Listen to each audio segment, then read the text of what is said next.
Olá, eu sou a Taimama Sarolo, esse é o Sérgio Takeuchi, meu marido. Olá. E hoje a gente vai para mais um encontro do quadro Novo Olhar. E hoje o nosso tema é Por que estou sempre preocupado com meus filhos? Para quem já acompanha esse quadro há algum tempo, já sabe mais ou menos como é que funciona, né? Nesse quadro a gente vai mostrar um pouco da nossa metodologia de trabalho. A gente vai mostrar para vocês como é que a gente usa a metodologia para resolver algumas questões mais complexas. Como pode ter gente nova chegando, é sempre importante a gente alinhar expectativas. Aqui nesse quadro a gente não vai olhar para casos individuais, a gente vai mostrar em linhas gerais como é a abordagem. E é sempre importante frisar que o específico é um marco genérico. Então o que a gente trabalha aqui, as coisas que a gente vai trazer aqui, não é uma receita de bolo, não é uma coisa fixa, não é uma coisa constante. Então, a ideia que a gente teve quando iniciou esse quadro, a ideia que a gente quer trazer para vocês, compartilhar com vocês, é de que existe uma outra forma de olhar para uma mesma situação e uma pequena mudança na forma de olhar, uma pequena mudança na forma como a gente olha para uma situação, a gente consegue ter mais possibilidades, a gente consegue chegar de outros ângulos. Isso permite que a gente encontre novas formas de agir, encontre novas formas de fazer acontecer. Então, é mais ou menos essa ideia desse quadro. E quando a gente fala de preocupação com os filhos, a preocupação com os filhos é algo natural. Todo mundo se preocupa com os filhos. Então, não é a preocupação em si que é a questão. É natural que a gente se preocupe com os filhos, especialmente quando eles são pequenos, porque as crianças precisam aprender a lidar com o mundo. A gente tem que ensinar para eles armadilhas, porque existem muitas coisas que parecem ser boas, mas na verdade não são. Ensinar também que existem lobos em pele de cordeiro. Seria muito bom se o mundo fosse perfeito e as pessoas pudessem simplesmente confiar umas nas outras, mas a gente sabe que não é o caso. E essa preocupação é natural, porque ter um filho é como ter o coração fora do corpo, aquela frase famosa, né? E sempre que as coisas não vão bem, é natural que a gente ative o instinto de proteção e tenha preocupação com os filhos. Agora, o que não é natural? O que foge do comum? O que extrapola um pouquinho, o que vai um pouco além do que seria o natural, é a preocupação excessiva. É aquela necessidade de proteger, mesmo quando as coisas vão bem. Mesmo quando a criança está bem, está tudo bem, está tudo às mil maravilhas, mas ainda assim a gente fica preocupado, mas a gente não consegue relaxar, a gente não consegue se entregar, e a gente fica com aquela pulga atrás da orelha, fica o tempo inteiro tenso. Muitas vezes, essa necessidade de proteção é um disfarce, uma necessidade de controle. O que acontece muitas vezes, quando a pessoa tem muita preocupação com os filhos, quando a pessoa está sempre preocupada com os filhos, mesmo quando eles vão bem, existe no fundo, uma grande necessidade de controle. A pessoa precisa ter controle sobre tudo para poder relaxar, poder ficar tranquilo. Mas como não é possível ter controle sobre tudo, a pessoa nunca relaxa, nunca está tranquila, está sempre preocupada. E de onde que vem essa preocupação excessiva? Por que algumas pessoas têm essa preocupação que vai além do normal? Ela vem principalmente da falta de confiança. Falta de confiança em si mesmo, nos outros e também na vida. E quando a gente fala nos outros, a gente está falando no parceiro, nos pais, nos próprios filhos. Ela tem necessidade de controlar, tem necessidade de proteger, porque ela não consegue confiar. No fundo é isso. E de onde que vem essa falta de confiança? E é justamente sobre isso que a gente vai falar. A gente vai mostrar para você como é que a gente olha para isso de forma sistêmica. Na abordagem sistêmica que a gente faz normalmente, a primeira coisa que a gente faria é olhar para o pertencimento. Pertencimento seria a primeira ordem do amor. Quem não sabe o que é pertencimento, quem nunca viu nada sobre pertencimento, não sabe nada sobre o tema, a gente vai colocar na tela um card. É só clicar nesse card, ou aqui embaixo também na descrição do vídeo vai ter um link. Aí clicando nesse link ou no card, você vai ter acesso à explicação do que é o pertencimento, do que é essa ordem do amor, para que fique mais claro. Então a gente recomenda que você pause o vídeo agora, assista essa aula sobre pertencimento e depois volte para entender melhor o que a gente vai falar daqui para frente, né? Quando a gente pensa em pertencimento, a próxima coisa que vem na nossa mente é o trauma ancestral. Normalmente, quando existe uma desordem em relação ao pertencimento, existe alguma questão em relação ao trauma ancestral. E nesse caso, o mais importa não é nem o trauma ancestral em si, mas a sensação de medo que esse trauma ancestral causa, porque esse trauma ancestral pode estar ligado a um destino pesado. Então, independente de qual seja o trauma ancestral, independente de qual seja o destino pesado, esse destino pesado gera um grande medo em nós, porque no fundo, a gente tem medo que nosso filho repita esse destino. Então, como a gente já sabe, o trauma ancestral, ele ocorre quando existe um excluído, existe alguém que não pode ocupar o lugar dele no sistema, porque aconteceu alguma coisa grave, porque em torno dele existe um grande sofrimento, ou a pessoa teve, por exemplo, uma vida pesada, uma vida de sofrimento, ou a pessoa teve uma morte prematura, uma morte precoce. Então, independente de qual seja a causa desse trauma ancestral, a causa desse destino pesado, aquela ferida fica aberta na alma da família, e a pessoa que fica muito preocupada se conecta a esse trauma ancestral através do medo.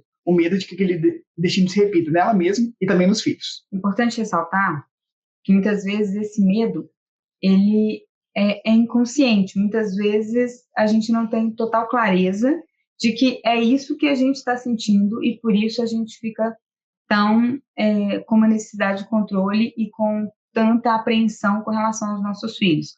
Em alguns casos, pode ser mais consciente, eu tenho medo que tal coisa aconteça. Muitas vezes também esse medo está reprimido, até porque conscientemente temos medo de olhar para essa dinâmica que trouxe muita dor e muito sofrimento para o nosso sistema familiar. Então, a gente reprime, muitas vezes, a consciência sobre esse trauma, sobre esse evento traumático, sobre esse medo que ronda muitas pessoas da nossa família.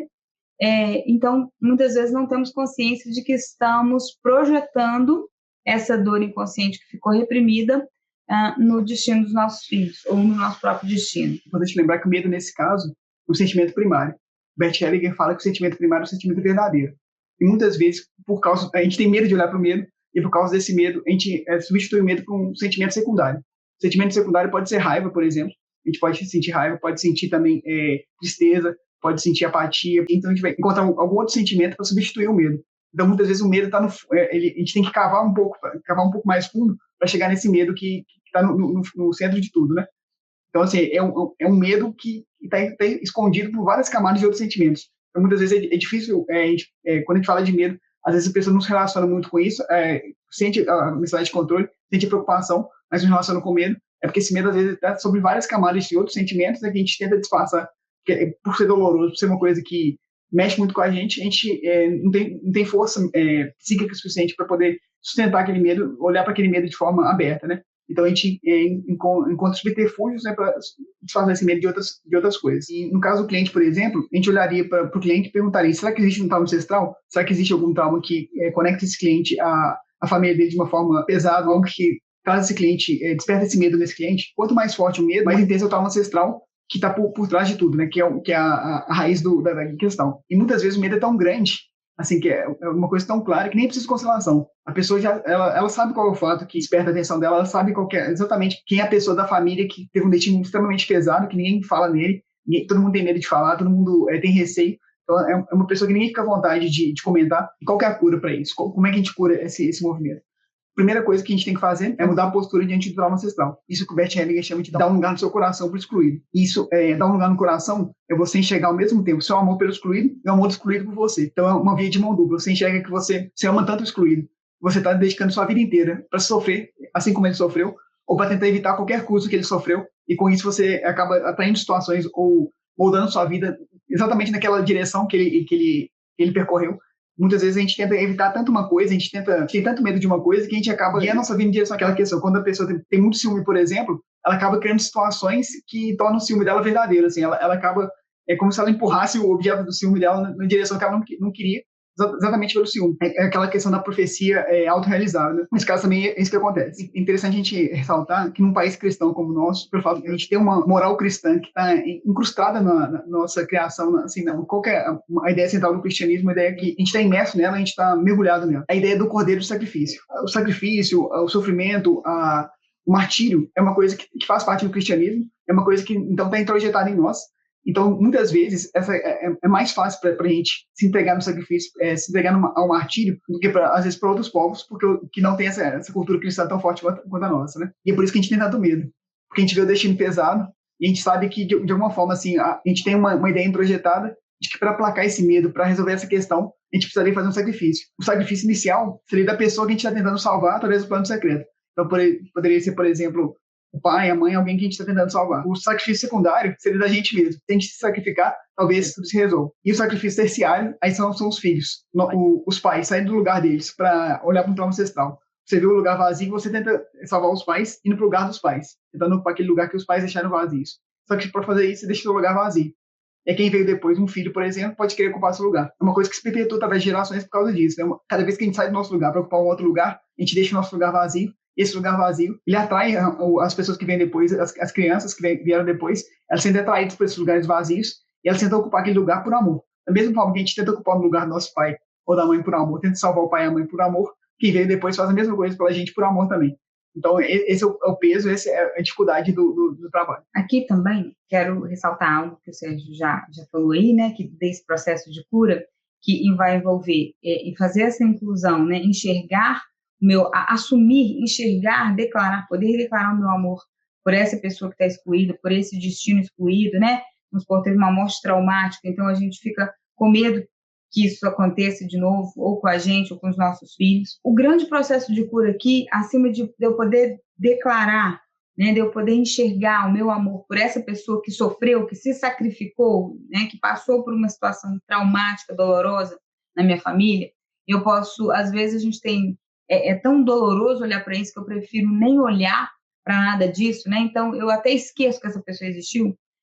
Algo muito poderoso nesse processo de cura é enxergar o quanto essa pessoa me ama.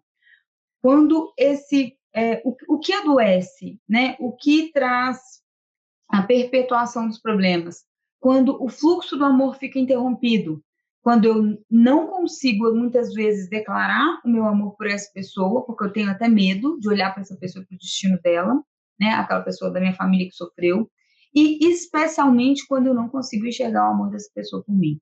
Quando eu não consigo enxergar que é como se ele dissesse, eu já paguei todo o preço, está pago, né? Eu te amo e que eu quero que você não repita esse sofrimento mais. Vocês não precisam, nem você, nem seus filhos precisam mais. Vocês estão livres. É isso que libera esse fluxo do amor. Quando eu me abro para esse fluxo do amor, isso é o que vai fazer maior diferença no processo de cura e eu sair dessa dinâmica de, por exemplo, né, não precisar ficar me preocupando tanto com os meus filhos. Aí eu posso começar a confiar. Para esse movimento de cura acontecer, muitas vezes sozinhos a gente não tem força para fazer esse movimento total. Então, o que a gente observa? A gente observa que muitas vezes para que a cura aconteça, a gente precisa estar ancorado, a gente precisa estar apoiado em alguma coisa maior. No caso, assim, quando a gente faz esse trabalho que a gente se propôs a fazer, um trabalho de conexão também com os ancestrais, porque os ancestrais são uma fonte de força inestimável e inesgotável. Quando a gente se ancora neles, quando a gente consegue se apoiar neles, a gente consegue ter força para fazer vários movimentos. Mas uma outra forma de a gente fazer isso é, por exemplo, buscando a transcendência, buscando se conectar com algo muito maior que a gente, por exemplo, Deus, a natureza, ou o universo, qualquer que seja a crença da pessoa, mas conectar com algo maior. Você faz um movimento que precisa ser feito através dessa coisa maior. É como se você dissesse, eu sozinho não dou conta, eu preciso que você me ajude a fazer esse movimento. Então você entrega toda aquela carga para uma coisa muito maior, e é uma coisa muito grande. Então a gente vê que a religião, a espiritualidade também tem um papel importante, né, nessa busca, nesse caminho, porque muitas vezes, quando a gente não consegue fazer o movimento sozinho, a gente pode se ancorar, se apoiar em algo muito maior. Isso traz conforto e traz também, torna mais fácil fazer os movimentos, né? Então, muitas vezes, quando a pessoa tem fé, tem alguma crença em algo maior, é mais fácil elas fazer os movimentos que precisam ser feitos, né? Muitas vezes sozinho a gente não consegue, mas quando a gente entrega para algo maior, fica mais leve. Então, a ideia é sempre buscar um caminho que é mais leve, né? E esse um dos caminhos que torna muito mais leve esse movimento, né? E uma coisa importante de ressaltar é que esse movimento só está completo quando a gente consegue olhar para o medo, de fato, realmente olhar para aquela questão que tem medo, e consegue não só olhar para aquela questão que tem medo, mas aceitar que se isso de fato acontecer com a gente, com os nossos pais ou com os filhos, que de certa forma tá bem, assim, tá tudo bem. É uma coisa que não está no nosso controle, é uma coisa que a gente não pode fazer nada a respeito, é uma coisa muito maior.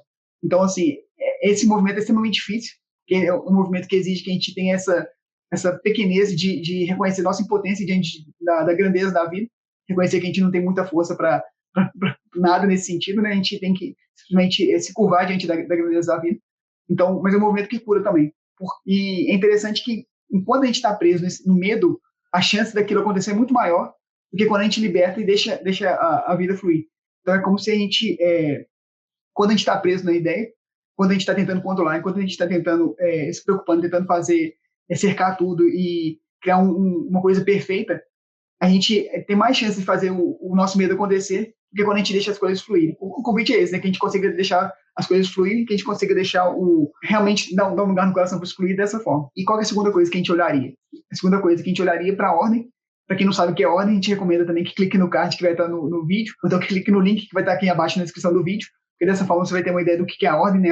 A segunda ordem do amor chama ordem. Dá um pause no vídeo agora, assiste a pequena explicação, nem 5 minutos eu acho, e depois volta para assistir de novo e entender melhor o que a gente está fazendo aqui agora, né? Então, no caso da ordem, o que é importante é se a gente está em desordem com a ordem, né? Uma pergunta que a gente se faz para tentar investigar a história do cliente é se o cliente está saindo do lugar dele para tentar salvar alguém. Em relação à ordem, a gente entra em desordem com a ordem com 2 movimentos. O primeiro movimento é um movimento mais claro, é quando a gente rejeita, a gente nega aquela pessoa que a gente deveria respeitar, o grande, né? A gente se coloca acima do grande, negando o grande ou rejeitando o grande. Em alguns casos, por exemplo, quando existe algum fator ou de violência ou mesmo assim, de tomar partido de um dos pais, a gente acaba negando o outro pai e por isso a gente acaba bloqueando o fluxo do amor para a gente. Esse bloqueio através da negação, ele ocorre quando a gente, por exemplo, tem vergonha dos pais ou reclama dos pais ou critica ou julga ou tem a ideia de que a gente sabe o que é melhor para eles ou tem a ideia também de que eles deveriam ser diferentes, deveriam fazer diferente. Então, essas ideias, elas são formas de a gente se colocar acima, são formas de a gente entrar em desordem em relação à ordem, né? Na outra forma que é mais difícil de a gente perceber, que é a forma que é mais comum, que a maioria de nós segue, que é a forma quando a gente tenta salvar o pai ou a mãe. Quando a gente tem um plano secreto de ser o herói, ser alguém que vai curar a ferida que está aberta na alma da família, vai curar o trauma ancestral e vai salvar o pai ou a mãe que estão caminhando naquela direção. Enquanto a gente está fazendo isso pelos pais, a gente acha que é normal, a gente acha que é natural. Mas quando a gente vê um filho fazendo isso pela gente, aí sim a gente começa a perceber a dimensão e o peso que é tudo isso, né? Os filhos, eles têm esse sentido também, eles têm essa função de abrir nossos olhos para as coisas que a gente não está conseguindo enxergar no dia a dia. Então, aquilo que a gente não consegue fazer em relação aos pais, os movimentos que a gente não consegue fazer em relação aos pais, os filhos vão reproduzir esse movimento com a gente. Então, a gente vai ter que aprender nos filhos aquilo que a gente não conseguiu fazer com os pais. Então, por isso que é sempre importante estar olhando para os filhos, olhando como é que eles estão caminhando, porque a partir dos movimentos dos filhos a gente consegue ver se a gente está ou não em ordem. E como é que a gente cura o plano secreto? Como é que a gente cura essa dinâmica de estar acima do grande? Aquela questão que a gente trabalhou no encontro que a gente tem com os alunos, né, sempre em frente, a gente trabalhou a postura do pequeno, postura fundamental, postura que ajuda a gente e protege a gente do plano secreto e ajuda a gente a caminhar de forma mais leve pela vida. A postura do pequeno é quando a gente tem reconhecimento, respeito e honra. A gente reconhece quem veio antes da gente, pai, mãe, avó, nossos ancestrais, todos eles são grandes, eles são maiores que a gente, porque eles deram a vida pra gente. Se fosse um homem diferente ou uma mulher diferente, não seria você. Então, assim, se apenas um homem ou uma mulher tivesse dito não, em algum ponto da sua história, você não estaria aqui hoje. Então, assim, essa grandeza de que veio antes, essa grandeza dos grandes. E por isso a gente reconhecer essa grandeza é uma coisa que coloca a gente como pequeno. O segundo ponto é o ponto do respeito. Respeitar é você concordar que o outro possa ser exatamente do jeito que ele é. Então, a gente não tenta mudar, a gente não tenta convencer o outro, a gente não tenta decidir pelo outro. A gente concorda que o outro seja como é, a gente concorda que o destino do outro possa ser pesado, a gente concorda que o outro possa ter tido uma infância que não foi boa, a gente concorda que o outro possa ter tá caminhando numa direção que não seja boa, a gente concorda com tudo. Não que a gente não possa fazer nada, a gente pode tentar fazer alguma coisa como pequeno, mas a grande questão é que deve colocar isso como objetivo central da nossa vida. Sempre que a gente está olhando para trás, começa a olhar para os pais, a gente deixa de olhar para frente, deixando de olhar para frente, os filhos ficam soltos, ficam perdidos, aí eles podem começar a fazer movimentos perigosos. E qual que é a importância da gente conseguir ser pequeno diante dos pais? Porque a grandeza do grande reside na grandeza do pequeno. Quando a gente aprende a ser pequeno para os pais, naturalmente a gente consegue adotar a postura de grande para os filhos. Então, assim, a gente tem que ser pequeno para os pais e tem que ser extremamente grande para os filhos. Quanto maior você for para os seus filhos, melhor. E qual que é a postura do grande? O que o grande demonstra para o pequeno? Prova que ele é grande realmente. É que ele mostra que não precisa do pequeno. Essa é a primeira coisa, é a coisa fundamental. Você mostra que não precisa do pequeno. Eu não preciso de você, eu cuido da minha vida, eu dou conta da minha vida, eu dou conta de tudo.